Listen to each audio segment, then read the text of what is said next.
Welcome back, everybody, to episode 8 of Chainsaw Man. This is not an episode I want to really talk about just because of what took place. As you know from episode 7, I am a fan of Himeno, and I did pour myself a drink in remembrance of the lady here, so I'm going to take a little sip.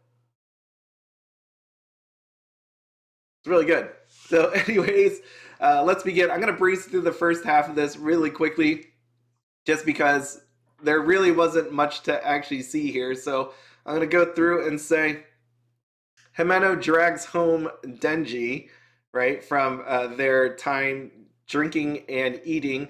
And we find Himeno on top of Denji, which that's quite the expression on the both of them. And she finds the lollipop in his pants, which is a joke within itself there. Our young lad here remembers where he got that lollipop from. It is from Makima to help him with his nausea. And basically, I will say this: I always found it interesting that people thought of this indirect kiss. I only heard about it really in anime. When I go out with friends or whoever, I'll eat off their forks or take a drink. I know some people think that's disgusting, but you know what? We're friends, family, whoever. I don't really care. I just think that is fine. I just want to try their stuff. They want me to try their stuff. They want to try my stuff. So who cares? So basically, Denji, as you can see, did actually really care about that indirect kiss. So he put that in his pocket, which, if you think about that, is kind of gross because that thing has her saliva on it, his saliva on it. You put it in your pocket, and now you have a linty, dusty lollipop. Not to mention that your pocket's really sticky. So, anyways, we find Denji on the floor because he wants his first time to be with Makima and not with Himeno. So, he rejected her. And the next morning, they have breakfast together and they come up with a plan. It's like Survivor. They formed a secret alliance, a pact. Basically, we get Denji with Makima, and then we also get Aki with Himeno. That was the plan, to get those together. I don't know if that would have actually worked out that way. I highly doubt it. But in the end, it doesn't matter now. So on this train, what I will say, we have Makima going to meet the higher ups with one other person from her group. The sad part about all this is she gets blasted, and I will say, if I was on this train, I would have saw it coming. Uh, I will say that there was something weird about it. It threw it, when I saw this, I was like, "Get off! You need to move, do something." And afterwards, that's what actually happened. We got four dudes with guns shooting them. I guess everybody else on the train did not know about it because, right, you could see them off to the side, all freaked out as to what's going on. I'm surprised they didn't run away or well. I guess I wonder if you could actually run away at that point. You're just screwed. I'd probably be that lady in the back with my hands up, praying that I don't get shot either. So we have Makima down. We have the other dude down, both shot in the head and the chest.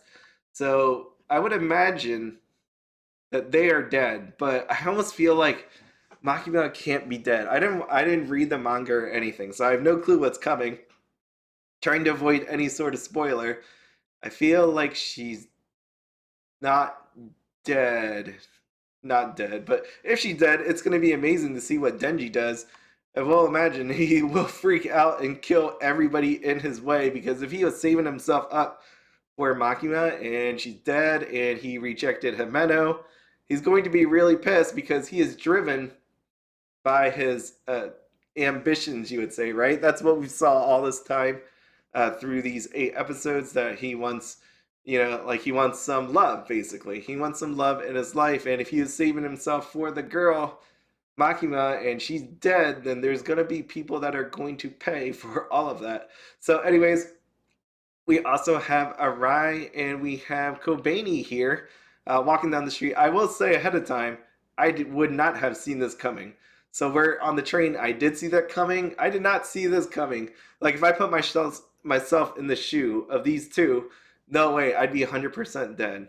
I wouldn't have imagined, right? Like, I would have been shot by that person or the people in the neighborhood. Not even close. Anyways, we have the last four of our team here eating some ramen. Power asking the really tough questions.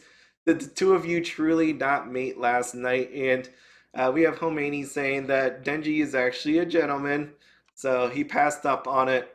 But the one thing that struck me was the guy next to them saying, "I'm amazed you can eat the ramen at this joint." And when I heard that, I mean, again, if I put myself in this shoe, not as a person watching this episode, but as a person sitting there, I'd be like, something weird is about to happen because people don't just go to a ramen place and say that stuff. So he says, hard to be happy with bad taste too. So this dude is not a happy customer, doesn't want to be here, but somehow is here and talking to them. And he also has a curious outfit on. So that just throws a bunch of different signals to me. I'm surprised they didn't pick up on it. But there we go. So we have this fight about to take place. And before that actually happens, this guy flashes a picture of our good old friend from episode one, part of the Yakuza, the Yakuza boss, anyways. And he's standing there showing him this. I guess this guy is really pissed. He tells Denji that, hey, by the way, I hear people want your heart. So the gun devil wants your heart, so let me just shoot you in the head like real quick. And then he opens fire and starts shooting. He shot Homani too, which really sucks because where he actually shot her at. Anyways, Power is gonna just take that. She punches, uppercuts him actually into the sky, and then we have Cone coming out to swallow him or put him in his mouth. Her Him in her mouth. Oh man, I'm all sorts of messed up today. I will say that because I did not expect this episode to happen, right? Didn't read the manga. I just didn't expect it to happen. It played with my emotions. You guys hurt me. It hurt me deeply. Anyways, this is what she looks like. She got shot. I don't think she would ever have made it out of this. Where she actually got shot. I mean, there's blood coming out of her mouth, out of her nose, right? Did she really have a chance of coming out of this? I don't think so. I'm not a doctor though. Just that's one of those signs, right, that we always get in anime. Anyways, this dude ends up in Khan's mouth, and basically Khan said this is neither human nor devil. And my thinking about all this was this guy is a Denji then. And when he comes out with blades on him. He got a blade on his head, got a blades on his arm, basically like a chainsaw man. I know some people were saying he's Katana Man, but that's not really a katana. So I'll go with Blade Man. Blade Man sounds all right. He does look actually really cool. I will give him that. I wonder if this dude is like the boss of the season. I feel like he might be, but I doubt it because he is a partner. Right, anyways, so what ends up happening is Aki pulls out that sword. We know that sword cuts a little bit of his life off, and he was not supposed to use it, but he pulled it out for this one. He stabs the dude, and there was this graphic that came up on the screen. It said 3, so basically we find out he's got to stab that guy 3 times, and he's basically dead. So this is what happens when he got stabbed 3 times. A curse comes out and bites him good. It, I'm pretty sure that was meant to actually kill him. I don't know how fast the killing should have actually taken, but this dude was basically like Reaper Death Sealed. It reminded me of Naruto. Sorry, I had to bring that up. I like watching these anime, thinking back to other anime. It's just a lot of fun that way, just to recall all this. So we have the Fourth Hokage here, who gave up his life for this actual sealing. And then we also had Bleach. It reminded me of this just because there's like a curse that spawns on you, and she touched it again. Soy Phone touched it again. You're basically dead.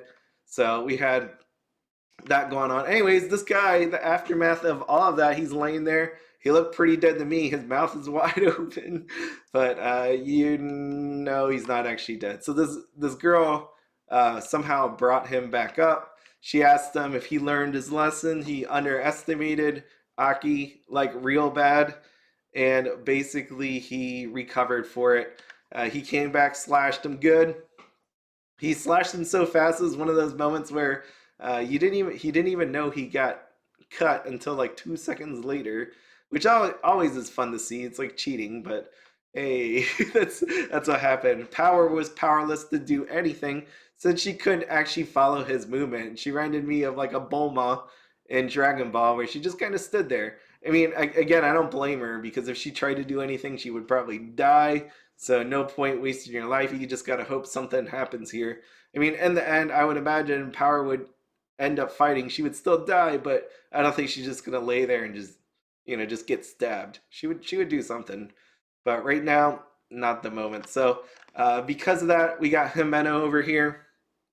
She's coughing up blood, and she knows it's over. She's knows it's over. The sad part is, Aki pulled out his sword, gave up some of his life, and didn't even win in the end.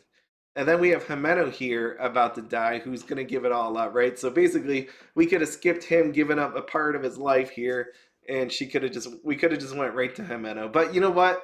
That's not how storylines go, right? We gotta draw it out just a little bit more. So, anyways, Himeno is giving up her life here to call more of Ghost. So we got Ghost in whole form, not just just an arm or a hand.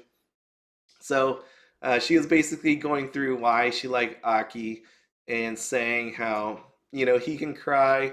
Devil hunters have been around so many people that died that they don't cry anymore, but you know what? He can, and that's what she loves about him. So she wants. I think she really wanted in the end some sort of real relationship, somebody that's actually real, and honestly, someone that's going to live.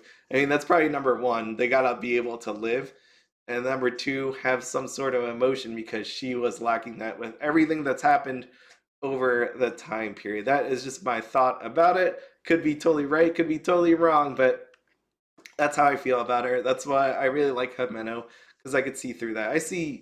I have some friends that are basically like a Himeno, so that's why I'm okay with her in that way. Anyways, you can see this girl standing off to the side that picked this dude up. He's being attacked by Ghost. You could see Ghost all over him, and she's got to be strong because she's just standing there without a care in the world. She's just kind of looking down at this dude at this point. She got the hands in the pouch. I mean, she's good. She reminded me of this. If you've ever watched The Simpsons, it was the Yakuza versus the Mafia. Homer is like he didn't want to leave because he wanted to see the dude in the white suit do something because he was just standing there. So this is one that guy went through the window and he asked for forgiveness. Anyways, this is what ended up happening. Ghost was on top of this blade man. That is some freaky crap, right? I do not want to see that in my nightmares, in my dreams, anything like that. I mean, that's awful looking. And the more and more I stare at it, the more that this image is ingrained in my mind, and I don't want to remember it. So I'm gonna move on. Anyways, uh, basically the last message to Aki here is she wants him to live so that he can cry for her, which is pretty sad, She didn't even get his love, and she's giving the last of her life to protect him, and that's what happens. But in the end, that was not to be the case because that little girl over there with no care in the world calls out her snake to destroy Ghost and save this blade guy. And that's Aki's face when he realizes Himeno is gone. She's nothing but an empty suit at this point, which is another joke that's in there. And it's a pun day. So this is it. This is in the themes, the ending credits, which was a really awesome song if you didn't get to hear it yet. Or if you didn't stick around to watch that. But anyways, they had some Himeno scenes and we had some Aki scenes. So this is her. She is great. I do love her, just because she really was looking for other things. I mean, she drowned probably her sorrows and emotions in alcohol way too much, probably kissing other dudes just because she was looking for something and couldn't find it. But you know what? I totally understand where she's coming from there. So we have this little bit here, and we have Aki at the grave. So we have him at the cemetery, and that's where it ends. I think it's going to be amazing to see what happens on the next episode, right? Someone has to save them, or Aki and Power are dead.